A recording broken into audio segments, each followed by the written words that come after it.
Kaya Wanju. Hello and welcome in my Noongar language. Thank you for inviting me to introduce this panel discussion on native Australian food. Before I proceed, I want to acknowledge I'm recording this message from Ngunnawal country, and I acknowledge all traditional owners and pay my respects to elders who've led the way and our young ones growing up today. I'd also like to thank the Public Health Association of Australia as the organisers of this event and acknowledge their efforts putting on this important forum in extremely difficult and challenging times. Australia is a unique and diverse continent with over 6,500 unique native foods growing across its landscape. Aboriginal and Torres Strait Islander peoples have lived in harmony with this landscape since the beginning of time. Our knowledge systems, passed through generations, tell us what to harvest, what to hunt, what to take and what to leave. It is our deep knowledge and cultural identity that has kept us fed, sustained and strong for over 60,000 years. Although native Australian foods have been part of our diet for tens of thousands of years, only recently have we seen a rising demand for it across Australia and the rest of the world. Many of these foods are now regarded as superfoods for their veracity, flavour and high nutritional content. Ingredients that just a few years ago were hardly known outside of Australia's Indigenous communities, such as quandong, known as a wild peach, kakadu plum and the wattle seed, are becoming commonplace in household kitchens and the finest restaurants. Demand for native botanicals is also increasing as distilleries seek to enhance the flavour and premium nature of their spirits. Native lemon myrtle, Gelton wax, the Davison plum and the desert lime are just a few botanicals that have been infused within the Australian gins. These days, native Australian ingredients are found in almost everything, from sweet and savoury foods to hot and cold drinks and fragrances and beauty products. Quandong can even help relieve a toothache. The Bushfood sector is an emerging agricultural industry recognised for its growth potentials. These high value and high quality products are increasingly sought after for their flavour, nutritional content and intrinsic link to Indigenous Australia. A number of Indigenous businesses are already sharing the rich diversity of their lands and their wonderful culture through food. Gather Foods is just one Indigenous business success story in this sector. In the last 5 years, their majority Aboriginal owned and led company has developed a broad reach from contract and food manufacturing to retail and a corporate catering service. Gather Food now sells its products in stores across Western Australia, and I enjoy their products. October is an Indigenous Business Month. This year's theme, Powering the Indigenous Economy, was designed to celebrate the many forms of power Indigenous economies generate as part of everyday business. It is befitting that we are talking about native Australian food. Since 2018, the Australian Government has supported enterprises like Gather Foods by providing targeted support through our Indigenous business sector strategy. And this is a genuine commitment from our government. This includes funding to improve connections with industry, business opportunities and networks through the delivery of Indigenous business and employment hubs. The We're a Business Hub in Perth provided critical and crucial support for Gather Foods and worked with them to developing their marketing strategy and for them to grow their business. The Australian Government has also expanded access to business capital through Many Rivers and the Indigenous Business Australia, and it is investing in high quality data collection and evaluation to better understand what works and tailor investments over time. The National Roadmap for Indigenous Skills, Jobs and Wealth Creation is an exciting initiative I've been working on with the broader business community and many of our own Indigenous businesses. It has been a vision of mine for some time because that's where I see a changing dynamic in the way in which we contribute to the economy of Australia. The roadmap will focus on ensuring Indigenous Australians have the opportunity to fully contribute to Australia's economic recovery and future nation building. Australia works well with the United States in multilateral fora, including the US-led Sustainable Productivity Growth for Food Security and Resource Conservation Coalition at the UN Food Systems Summit. As Australia looks to enhance agricultural export opportunities, our unique native food and botanical sector is responding to increased demand globally for products that are unique, nutritious, sustainable and delicious, even if that takes an unconventional approach. In April, the Australian Government released the first Australian Edible Insects Roadmap. This provides a framework within Australia for First Nations initiatives, startups, insect businesses, researchers, policymakers and community members interested in engaging in the industry. But as the native food industry grows, I'm concerned that Indigenous businesses like Gather Foods make up just a tiny fraction of players. This is despite Indigenous Australians being the founding knowledge holders and traditional custodians of the sector. Recognition and protection of our knowledge and culture is central to Indigenous Australians' participation in this sector. To protect Indigenous Australians and their intellectual property rights, the Australian Government has commissioned a scoping study on standalone legislation to protect and commercialise Indigenous knowledge. Earlier this year, the Australian Government delivered on its commitment to long-term funding for the Indigenous Ranger program over the next 7 years.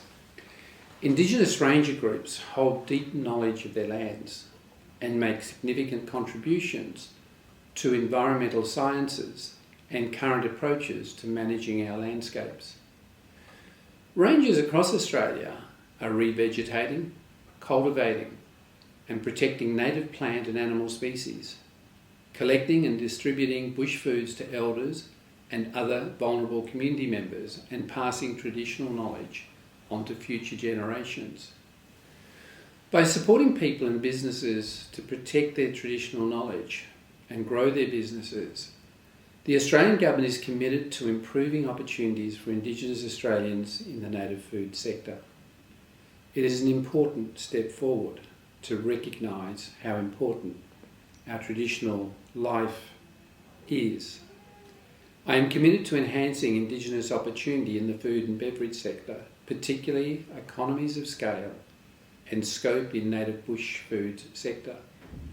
To all of you making an effort to understand and promote native Australian foods, who recognise their high value and quality, who are striving to grow a respected place in the sector for Indigenous businesses, I thank you. Thank you for the panel members speaking today. I have no doubt an informative and valuable discussion will follow. And I'm sad in one sense that I'm not with you to hear what is said. I thank you. Welcome to Australia Talks, Indigenous Voices, and today's session is around the future of native foods. And I'd like to start off and acknowledge acknowledge the traditional lands that each of us are calling in from and dialing in from to view this webinar. I'd like to acknowledge my own family, which are connected to the Wemba, Jadawajali, Wirragai and Gunditjmara nations of Western Victoria, and also on my father's side from New Ireland province.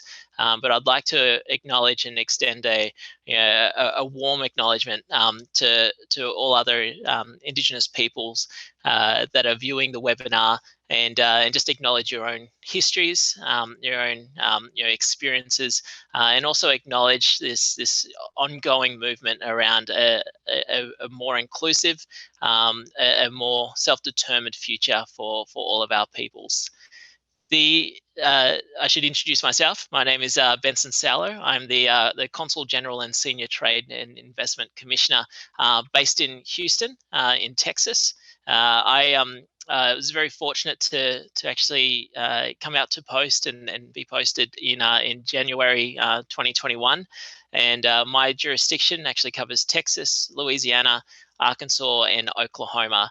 But I have a broader remit around leading the Austrade's health, investment, and trade team across Canada, the US, and also Mexico. I was very fortunate to actually be appointed Australia's first Indigenous Consul General anywhere in the world, and that comes with not only great pride and it also comes with great sense of responsibility as well, and the ability to use positions and also platforms to be able to raise the awareness and opportunity that is the future of the global Indigenous economy. And my background and experience has been working with Australian Indigenous businesses to understand what drives them, what issues and challenges and barriers are before them, but then also cultivating a supportive and inclusive ecosystem that we are seeing today and flourishing today in Australia. And the next opportunity, and I think one of the roles that I can play in my current position is absolutely around facilitating the global connection and particularly the Australian Indigenous and Native American relationships and the knowledge sharing, the cultural sharing, but then also business opportunities and being able to strive together and lift each other's communities up through trade, through investment, and through cultural sharing. The series today, AUSTALKS, Indigenous Voices, is a series of virtual talks with Indigenous leaders from varying industries, positions, backgrounds, and also countries. And we look to highlight the importance and impact of Indigenous people's work and also contributions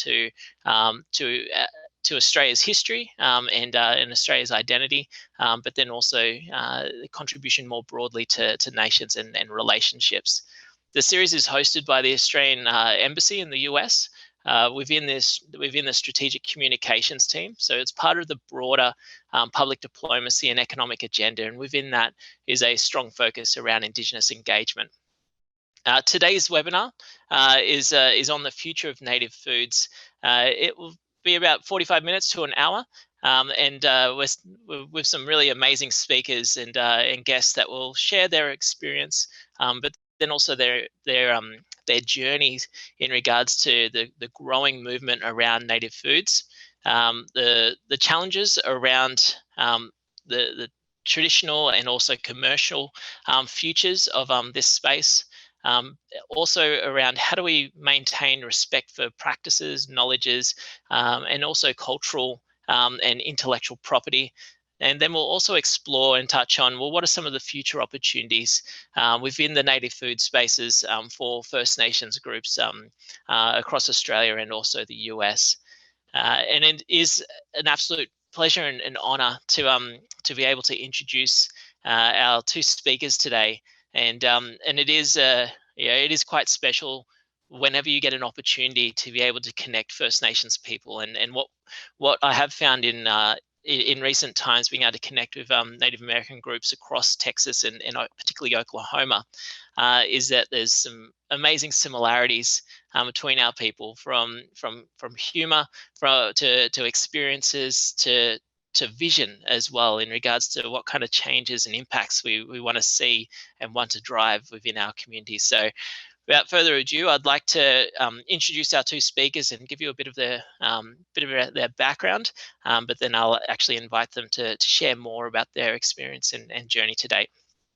So starting with our international contingent, with here in the US with Latashia Redhouse. Latashia Redhouse is an enrolled member of the Dene Nation and was raised in southeastern Utah. She graduated with her Bachelor of Science with a Bachelor of Science in Journalism, with an emphasis on corporate communications at the Utah State University. She has spent years supporting organizations with results-driven marketing strategies to amplify their brand awareness and visibility.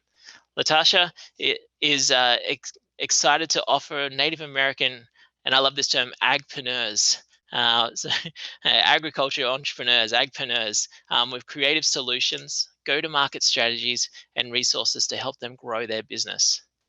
Our second speaker is Rayleen Brown. Rayleen is the chair of the First Nations Bushfoods and Botanics Alliance Australia. Rayleen has spent the last 20 years running her own Bushfoods business in Alice Springs in Central Australia, and has had the opportunity to work with industry bodies to promote and educate on bushfoods. Rayleen has contributed to numerous research projects with cooperative research councils, or CRCs, and have worked with traditional owners and 5 different language groups to develop ethical guidelines for the bushfoods industry.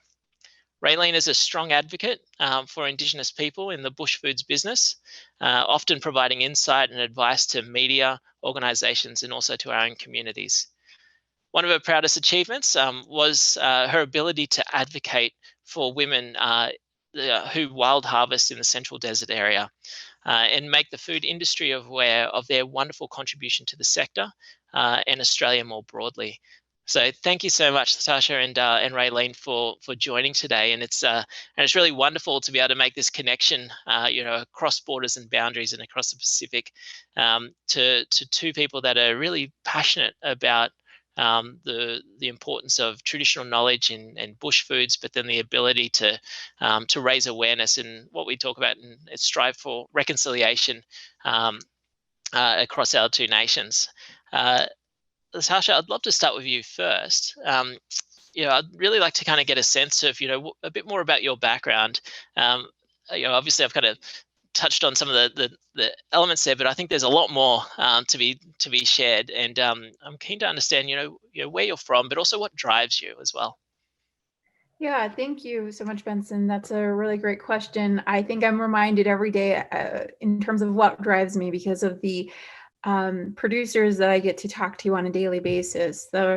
They are so strong and just amazing individuals that, on a daily basis, they have been really the driving factor.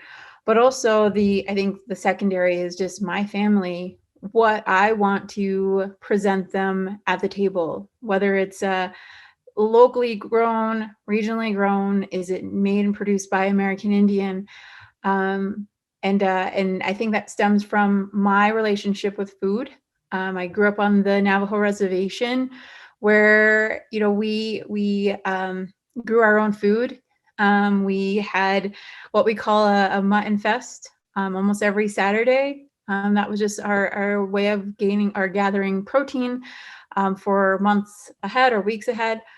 And so I just think my connection with food is kind of what drives me. I want my kids to understand that connection. I want them to know that the work that goes into growing food and the stories and the traditional teachings that go around it, or that kind of circulates the food is medicine type of mentality. And so those are the things that drive me. But the reason why I kind of got into the space that I'm in, I've worked for other for-profit organizations that were non-tribally led. And so I had an opportunity to work with another tribe to help build their economic development.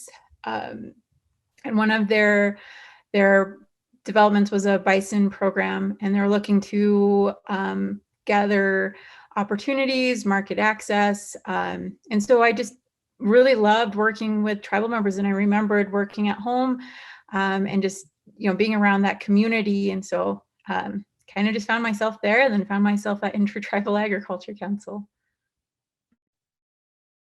Fantastic. Thanks so much. I really love that notion of food is medicine, and that driving force of, what do I want to present my family at the table. I think these are really, really powerful, powerful pieces of insight into your journey. Rayleen, I'd love to understand a bit more about your experience and your journey, and similarly, what drives you?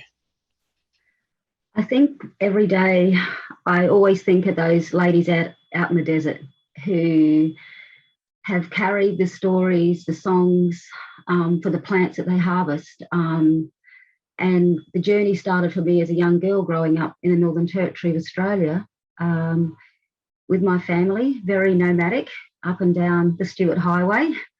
living in nearly every town along the way, but all the while learning about my environment from my parents, about the foods that were there, and, you know, sometimes living off the land. And those things never left me. And to imagine that in my, like, you know, in my early 30s, that once I grew all my children up, that I would go back to that and start a business. And when I started this business with another Indigenous lady from the Barkly region, we both really felt very strongly about incorporating our bush foods or our native foods into our menu, which nobody else was doing at the time. And we wondered in our small town how it would be received. And it was a bit strange. Everybody thought, oh, what sort of bush food have you got here? They were thinking we had grubs and all kinds of different things on the menu. But really it was about infusing these flavours just to get people trying these beautiful bush foods and encouraging people to eat the food that is right in our backyard. And just, you know, not a few hundred kilometres down the road, women and people in our communities are still practicing and harvesting and foraging and utilising these ingredients, you know, seasonally as they come along.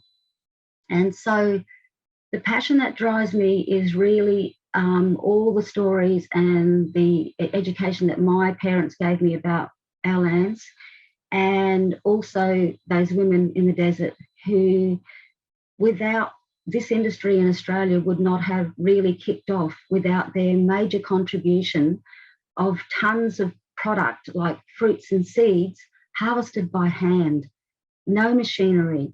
And, you know, we must not forget that wonderful contribution and that connection that those women have to their land. And I just want to bring them out because they are our first farmers, our First Nations farmers.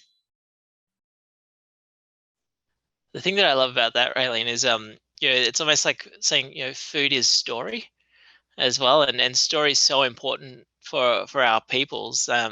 Yeah, and being able to share that story, what does that mean for communities being able to share their story through food? It's a celebration.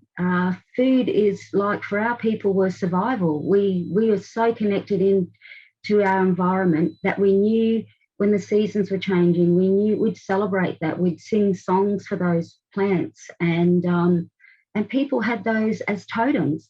So they were the caretakers of those plants.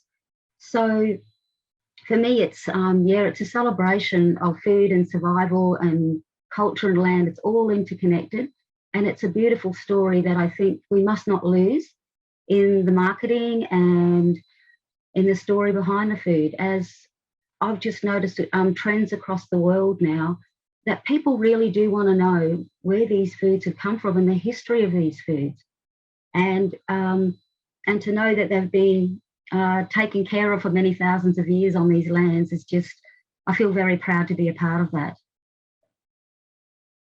That's great. Latashia, are you is that similar, like that food is a celebration? Is that something that is, you know, similar in Native American culture? Yeah, yes, it is. You know, it is the centerpiece pretty much of any dinner table, of any table. There's a joke that we share because my husband's not Navajo, but he's just like, you guys find anything to celebrate just to eat. And I think it's true. We love our food, and you know, we use our food to celebrate just everything, our songs, our stories, our teachings. So I'm right there with Rayleen.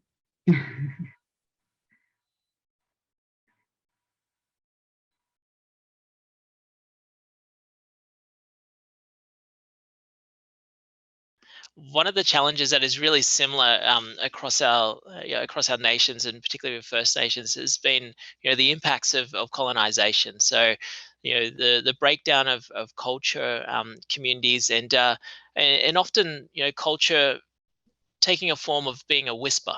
That it still exists, it's still moving, it's still current, but is kind of behind the scenes, or it's not on the surface. It's something that's sometimes hidden for good reason as well.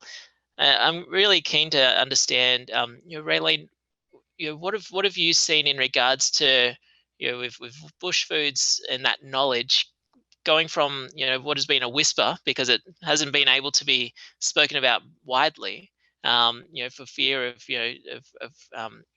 for fear of, retribution, and for it to become and move into the space where it is a celebration, where people are talking more and wanting to be engaged and immersed in Aboriginal culture, but also our foods. Can you share a little bit about what that experience has been? For me, growing up and remembering the times where communities were and they were kind of sometimes cut off from utilising their native foods, where people were kind of just given rations of flour and tea and sugar and sometimes not able to get access to their lands again.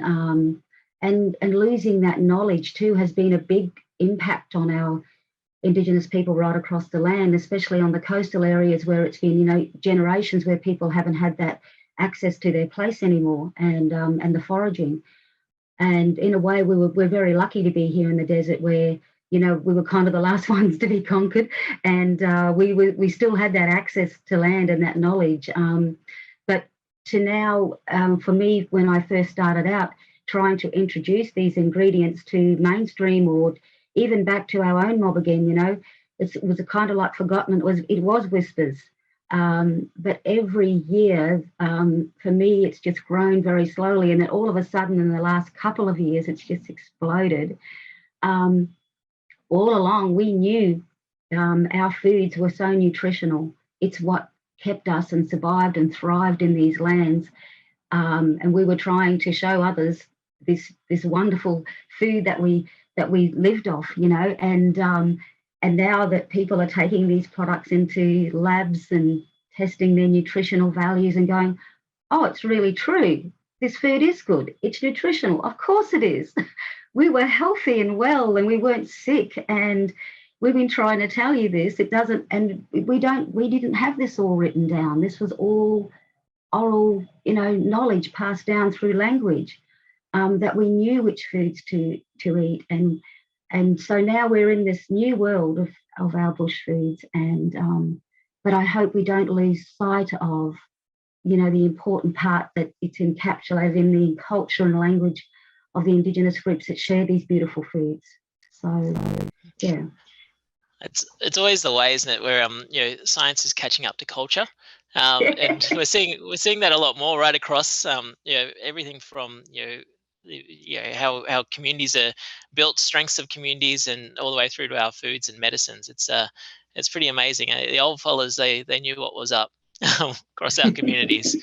Right, Latashia, I'm also interested in I remember having a conversation in Oklahoma actually with a Native American chef, and she talked a lot about the post-ration menu versus the pre-ration menu, and I'm really interested in I guess that kind of that shift from what was traditional foods for a lot of tribes and a lot of communities to the impacts of colonization through to what does the menu look like now? What are the opportunities around the native foods and its impact on diets? Yeah, that's a really good question. And colonization was the start of the trauma that we are still experiencing and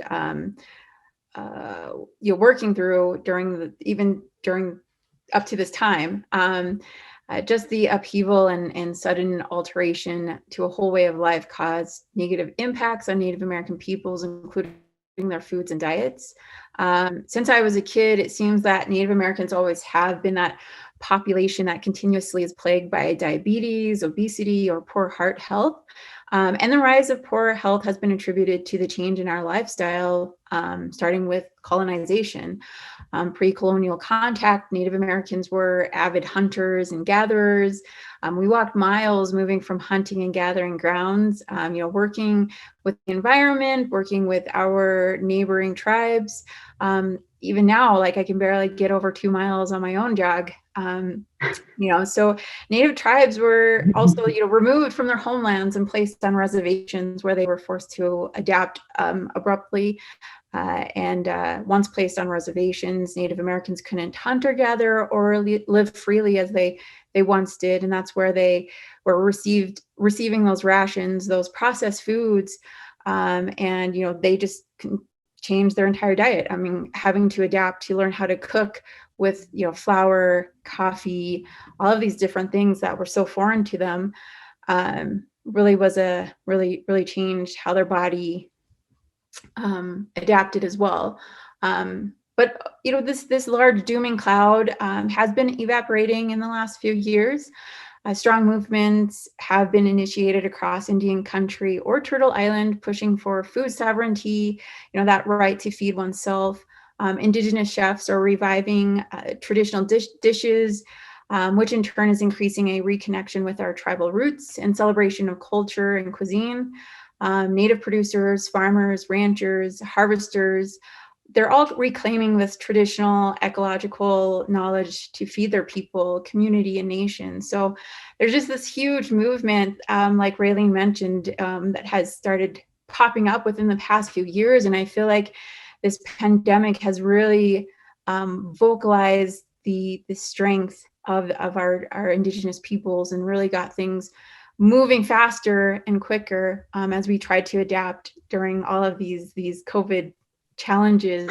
So yeah, it's been a great time to reconnect, and everyone has been looking for different traditional foods to reconnect and retell stories that have been passed down from generation to generation. And we're back to that celebration of food now. Yeah, you're right to draw on the past 18 months in this in the impacts of COVID, because that idea of social isolation and what that does, and that dislocation from your ways of living has almost opened a void in people's lives, that realizing that we can't, we are communal by nature, and so that idea of being able to connect back to traditional ways of doing and traditional ways of knowing has been really important. And just having that space to reconnect to culture is actually really critical.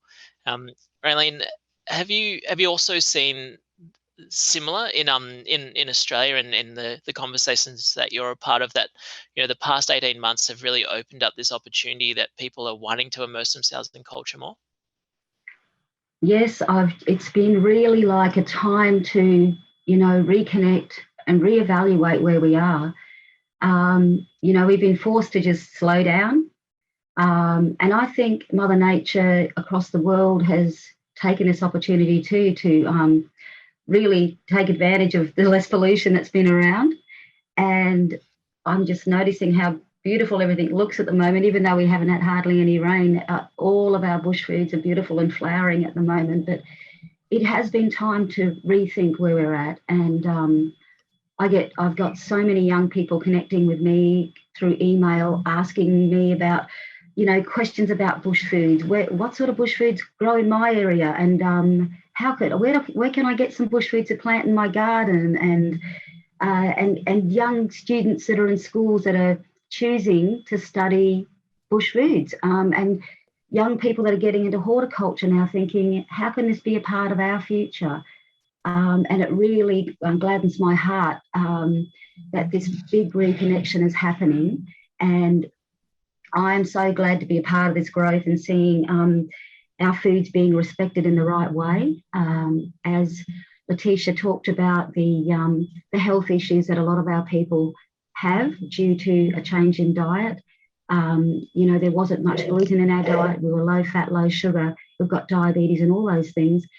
But I feel that we can find educational, health education around our bush foods again, reintroducing it to our people again, and teaching in the schools, going in and talking to the kids and identifying our beautiful plants, our native plants out there. Yeah, so encouraging our mob to grow their own plants in their own backyard, not things that are introduced. I feel there has been a big shift, and it's in all sectors, not just food. It's about reconnecting with our environment again and thinking about what's out there. and our wonderful history around our foods that people want to know about now. So, actually, you raised a good point around, you mentioned the word respected. So our food is being respected. Can you maybe share a little bit around, there is the movement in Australia around the truth telling, and being able to tell the true history of the impacts of colonization, but also celebrating the positives, the stories that you don't always see. Can you maybe kind of talk about, well, how does food and how does food and bush foods connect into that kind of truth telling aspect that Australia really is kind of going through at the moment? well, I really believe that, food is like a great reconciliation tool, to bring people to the table and meet and go.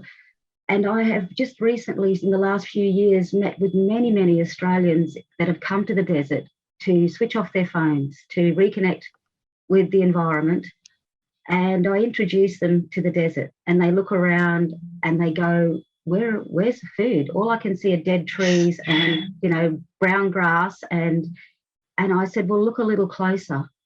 If our people knew what foods were here in front of us, and I can tell you about a whole array of foods, and a lot of those people are going to me, Rayleen, why haven't we known about this in the past? Why has this all been hidden?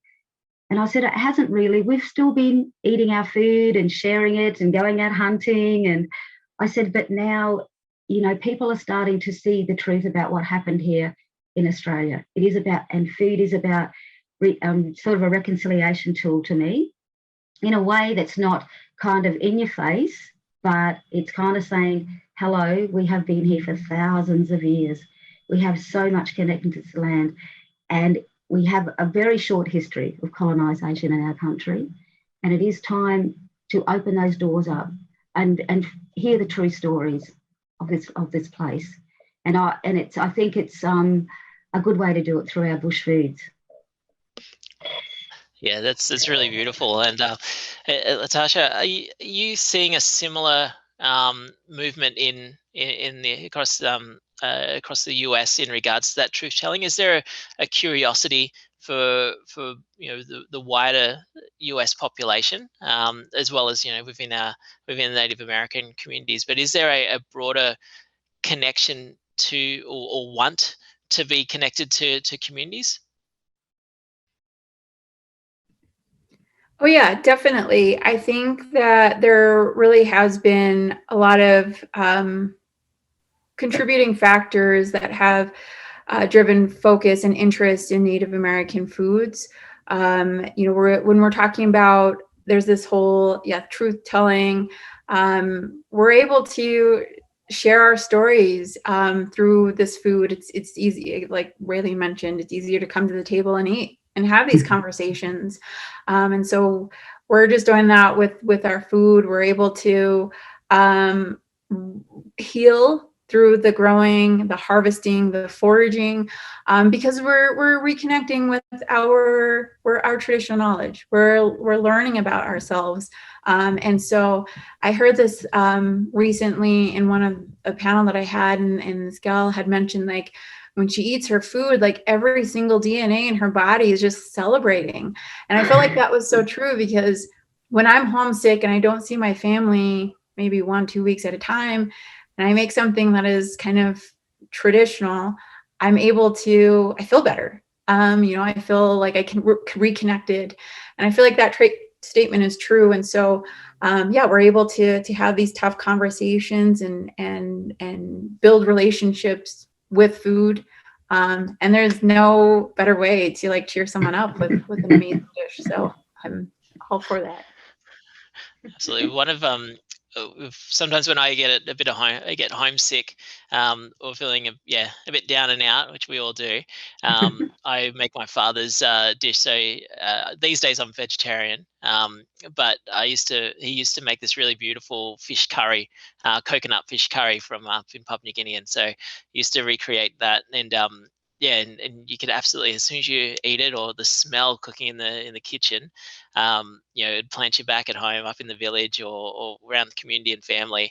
And it's something very, it's sustenance, right? It's not just sustenance for your body, it's sustenance for the soul as well. And I think that's what you've both kind of been talking to is actually it's what sustains our communities beyond beyond just the physical. It's the spiritual, it's the it's all aspects of our community's DNAs. Latashia, I'm wanting to kind of almost pivot a little bit, and I'd love to kind of get your experience. You mentioned that you're working with producers and growers. I'm also keen to understand, well, what are some of the challenges that you're seeing facing native growers and native producers here in the US? And it's a very broad, very big kind of question, but there are a few items that you might think that these are absolute barriers that are holding back our communities from really native foods taking off.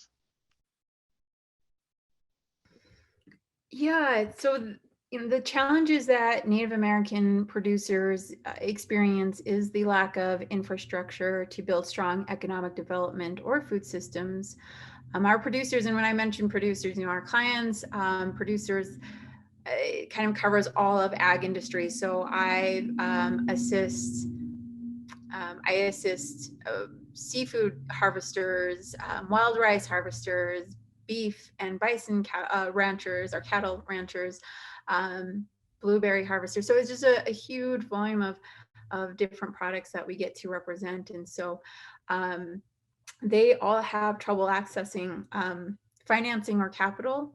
Private lending has been problematic with its predatory terms, and without capital, our producers are unable to grow their operation. We circulated a COVID-19 survey among our IAC members, our Intertribal Ag Council members in 2020 to kind of gauge an understanding of what is needed, what can we offer in terms of programs or resources. And 85% of producers had stated that financing and funding ranked #1 on their list for requested support and resources. So, we at IAC and our partners are seeking out solutions through regenerative finance models that create a patient capital approach for lending to Native producers throughout Indian country. Another area that is a challenge is land issues. In 1887, the US federal government passed the Allotment Act, also known as the Dawes Act, which divided tribal lands into individual plots that caused 90 million acres of Indian land to be removed from Indian ownership. So the majority of Indian ag producers operate on trust or allotted land, which since its inception has hindered their ability to use the equity in their land to fund any business development. Other areas of challenges include complicated food and ag laws and policies. That includes local level tribal policies, many of which slow down productivity and delivery of products into domestic and foreign markets. But I feel like there's quite there's a list of different challenges, but we're constantly trying to find solution, and that's what Intertribal Agriculture Council's mission is to try to find those solutions and advocate on behalf of our native producers. It's amazing that 85% had acknowledged that financing and funding is a significant issue.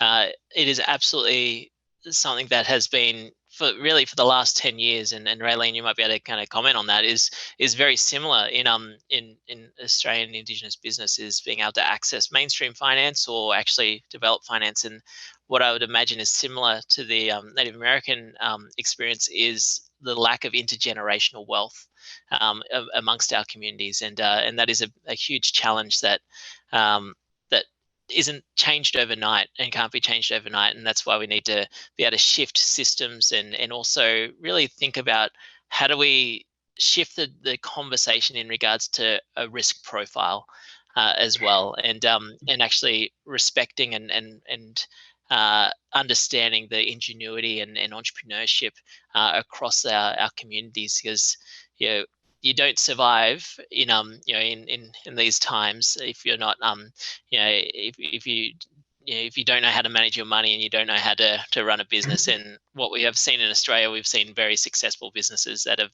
survived and thrived with the lack of funding. Imagine what they could do with significant investment. Rayleen, I wanted to pass across to you, talking about some of those challenges and barriers that you're seeing. It'd be great for you to kind of expand a bit more around, the access to funding, but what other challenges do you see?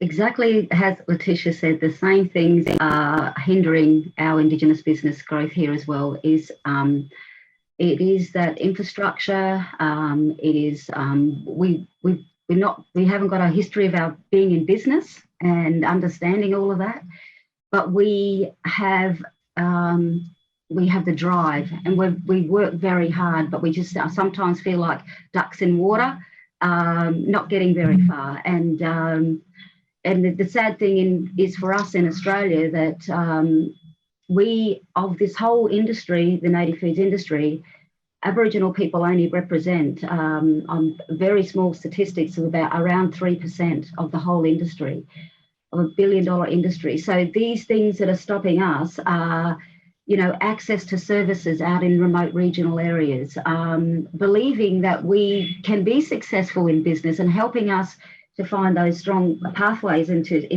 having successful businesses, which will make an immense change to the social issues out there. And for a lot of people that are with high unemployment rates, I can see that Bushfoods industry could really start to change that. Self-determination, utilising our lands that have these restrictions on them about how we can use them. We have the land there, but you're not allowed to use it to do this or that. And it's so much red tape. We've got to work with government and in our federal and our state governments to try and unlock these barriers for Aboriginal people to be participating in this economy. We have so much to contribute, and we know this land like the back of our hand. We work with it well. We'll look after it. We'll have sustainable harvesting, and it'll also fit in with all the climate stuff that's happening right now with the way that we treat our land. I can see so many positive things, and that's why we formed our alliance, our First Nations Bushfoods and Botanicals Alliance, to try to develop partnerships across Australia in state government and federal government around bringing Indigenous voices to the table where these decisions are being made, to try to get through all that red tape, to open things up, and to that we do business in a different type of way. We want to be successful in as individual businesses, but our individual businesses will also have a social impact, because we as Indigenous business owners will also create a space for training and employment, because we will employ our own and train our own people. So I want the government to understand that, these are the massive changes that can happen for our people if given the opportunity, and to understand that we do business in a different way, but we can be successful, and we do have a future in our economy that we can contribute to. It's really powerful, and it just it kind of says so much in regards to when we have control or are able to be self-determining. The answers are within our community, and I think it's really important to be able to influence policy and raise the awareness of we have answers and solutions to challenges that exist across our communities. Rayleen, coming back to you, because I think there's a nice segue here in regards to what does the next 5 years look like in the native foods and botanical space. I know there's a lot more focus around local economies, but then also global trade. But where do you think is going to be that significant game changer from an economic and social standpoint for our people in this space? Well, I really hope that our alliance can be a part of that future, and I can see into 5 years that we can be out on these communities, that are out there walking their lands again, harvesting their country, harvesting the bush foods, getting them into a little hub, into a regional hub, and then packed and processed, all with Indigenous people being involved in the whole value chain, and then getting packed and ready to go to market to maybe another Indigenous business that is a value add, food producing manufacturing business, where we can have more Indigenous people employed, and then into a product that goes onto our supermarket shelves or across the trade, across the oceans. And that could be in the form of food. It could be in the form of, value-added spices. It could be even things like taking these products to restaurants across the world. This is a new food, and it's exciting for chefs. I have so many people coming to me saying, what are these new spices? And I said, they're thousands of years old. And they go, well, why haven't we heard about them before? How are we going to, I'd love to see these, our beautiful native ingredients in all of our embassies across the world, where we can share our real food, Australian food. We've really embraced every cuisine from across the world. You can get anything you want, but we don't have our own food. And it's time to celebrate that. It's time to share it. And it's time for our people to prosper and grow and be proud, be proud of our heritage and proud of our food heritage.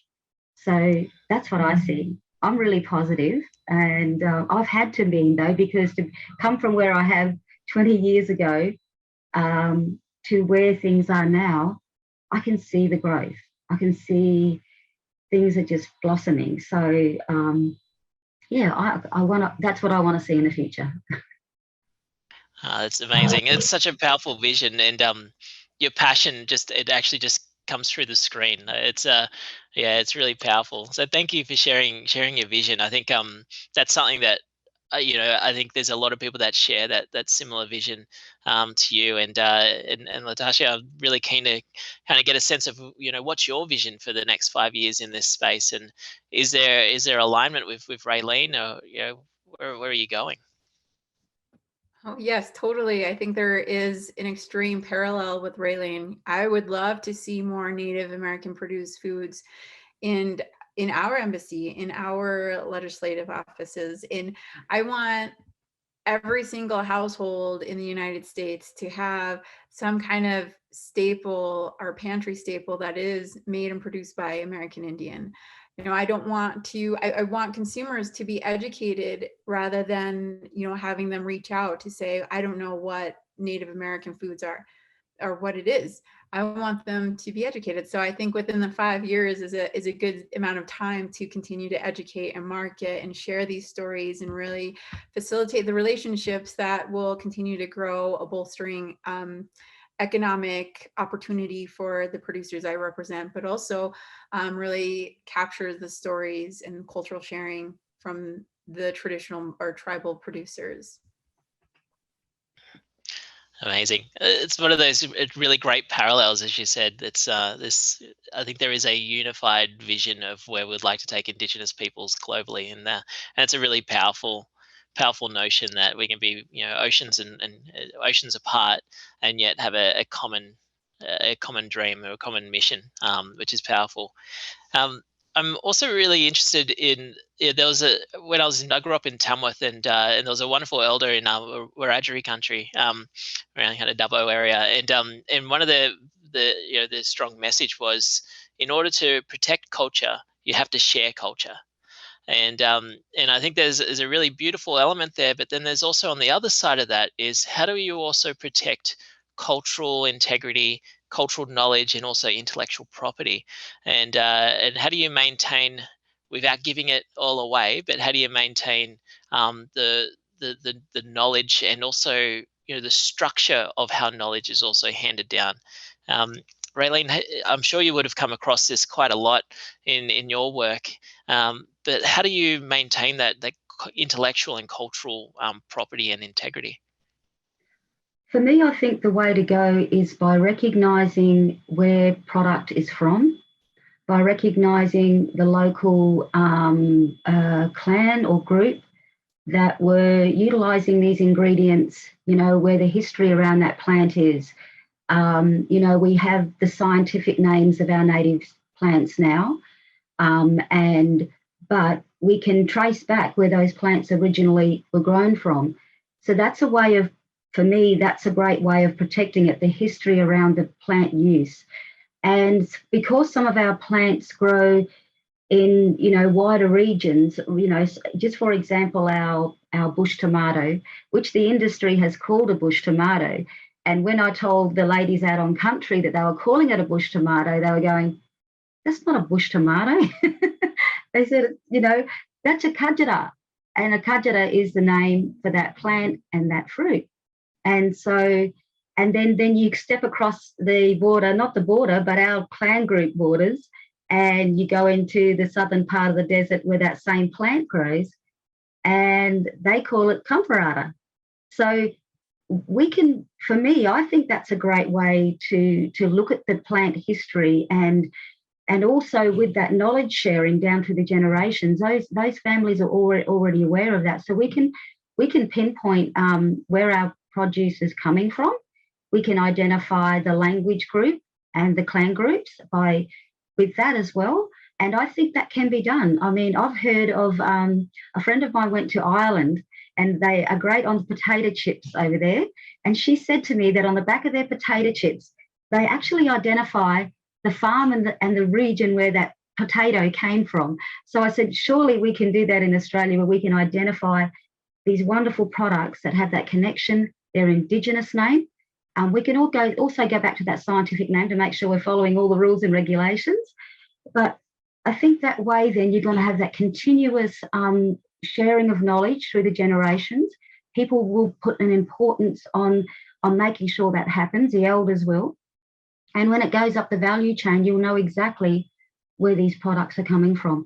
And it's in case of the Kakadu plum, which is one of those products that have been widely traded across the world now into beauty products and nutrition, and around the high vitamin C that it has.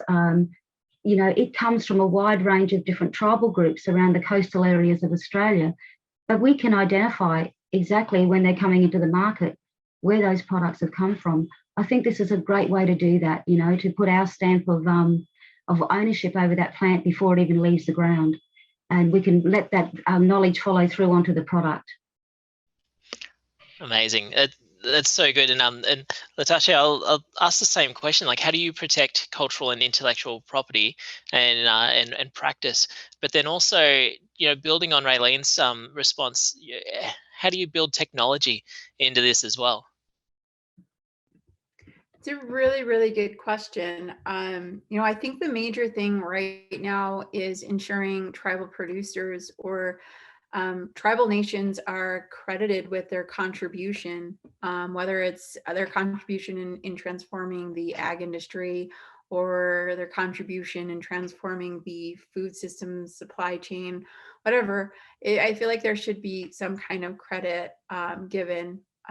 Also, you know, she mentioned something about the origin. With the Intertribal Agriculture Council, or with the American Indian Foods Program in general, we market and promote and we monitor the use of a certification trademark called the Made and Produced by American Indian trademark. And we vet producers who apply for this trademark use, and it is starting to grow in recognition globally. And this is a tool that was implemented to help with intellectual property, to help our producers ensure that at least even just the consumer themselves are receiving authentic products that are developed by our native people. And then also it helps, again, if someone wants to copycat, you know, that's me going in and talking with them over some food. But you know, we really help in that situation, and you know, bringing technology into that. It's, you know, technology really plays a huge role in just the vastness and quickness of sharing information. And I think a lot of producers now are, you know, being weary about what's being shared through technology, through the internet, and they're being very, very sheltered in what can be and cannot be shared. So, you know, I think there's this important time where we kind of consider, I think producers and tribal people should kind of take a step back and kind of reconsider how they're going to incorporate technology. And I know that there are some that are using social media as a means to communicate with their community or their Indigenous groups, and that's where storytelling is being told in a modern way. So, you know, I think that's kind of up to the individual tribes themselves. And technology, again, is just everywhere I turn. It's on my kids' iPads. Absolutely. In the trade, international trade space, we have what's called geographical indicators, or GIs, and a good example of that would be like champagne. So everywhere else around the world has to refer to it as sparkling wine, because only sparkling wine from Champagne in France can be called champagne. And so I think there's a huge opportunity going back to traditional names and cultural groups, that to be able to have geographical indicators for products that they are producing off their land. For instance, over in Broome, the name for kangaroo, I believe, is Malu, and so having Malu kangaroo being exported around the world would be an amazing opportunity. But then also it ties that kangaroo directly to Broome and the communities up there that are out there hunting and collecting for that protein. So I think there's huge opportunity in the space at the moment for using the existing systems that we have in regards to global trade to then further strengthen cultural and intellectual integrity back in communities. And you don't often see that translation of policy having direct impacts into communities. I'm really interested of what one of the kind of the final questions that are kind of rolling into it is what is some of the biggest myths? Rayleen, you mentioned before around presenting bush foods to people and them being a bit wary, we're gonna have witchetty grubs or something like this. What are some of the biggest myths that you're seeing, and how do you go around actually busting those myths? Well, that's true, and people think, that our food is it wasn't. One time I was actually in my cafe, and there was a fella came in and he said, so this is where you get all your bush. This is where you get your bush food, and I'm going, yep, you've come to the right place. And he kind of said to me, well, you've got like cakes and, these pastries and stuff like that. And I'm going, yeah, but they've got bush food in them. I'm trying to make it so that you fellas will try it, and also for me too, there has been a lot of people that are out there that are doing things kind of not in the right way, not ethically, in the, putting packaging and deceiving customers around Indigenous ownership of products as well. And it's kind of like there's a lot of it happening because it has an Indigenous type packaging and it's got an Indigenous name. But if you do some digging around, it's actually not an Indigenous company, and it's not like. And so I kind of do call people out on that a little bit and go, when the radio station calls me and said, it's a new product out, Rayleen, what do you think? And I'm going, that product. There was one time a lady made this makeup thing, like for your face, and said that they were getting this beautiful spiritual dirt from the desert and that it would be a miracle for your face, like it's a face mask thing. But I found out that they were getting the dirt from a nursery at Bendigo, which is thousands of miles away from us, and she was a non-Indigenous lady. And it was just there are lots of myths around products out there as well that I'm seeing a lot of. But I think the more that Indigenous people come into this space, that people will start to think, wow, we need to start following, doing things ethically, doing things in a way that we can collaborate and work with Indigenous people. And that's what I want to see a lot more of. I really want to see people coming in and respecting our knowledge working with us, being open and transparent and being ethical and giving Indigenous people a fair go in this trade space. So there's lots of stories I could tell you, but I don't think I'll do it right now. But yeah, there's lots of things out there that have really shocked me sometimes. But I think every day I get up, I'm very optimistic. I think we have a great future coming up for all of our young people. And I believe that it's going to change. It's going to change lives. Our native foods, it's our ancestors coming back up to help us to restore our dignity and our sovereignty in this land.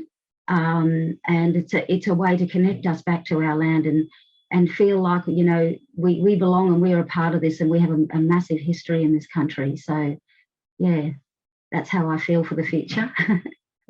That's so good. Thank you so much.